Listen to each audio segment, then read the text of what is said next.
the Weeping Witch, memory keeper, storyteller, forever wanderer.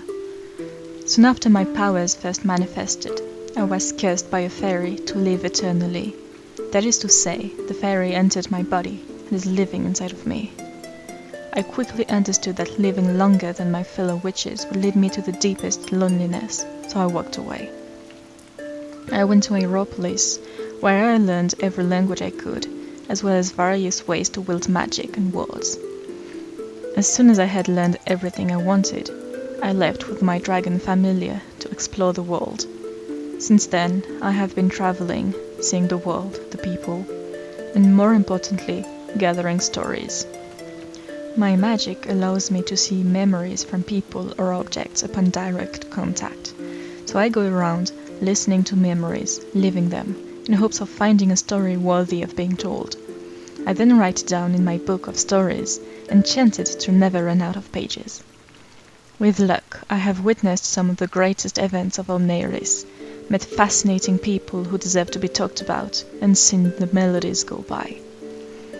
People recognize me from the sound of my rain staff and the dark tears on my cheeks. Those tears are there for the grief I feel for those left behind by fate, the tears that should be shed for every story that happens, for if everything was all right and everyone happy, there would be no story. As for the rain, water holds memories. During rainstorms, I can be found dancing outside, letting the little droplets reveal to me their secrets, leading me to my next destination. I am a lonely soul, friend to none, but nobody's enemy either. I am simply here to see, to hear, to witness, and then to write down those stories that need to be shared, so that whenever someone wishes for me to share a story, I simply have to take out my book of story and share the life of some extraordinary person. And once shared once, people will tell it again, and so stories spread, and reach even the farthest confines of the world.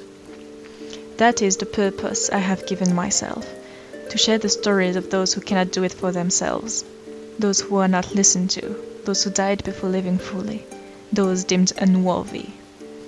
To those people, I see you, and I will tell your story.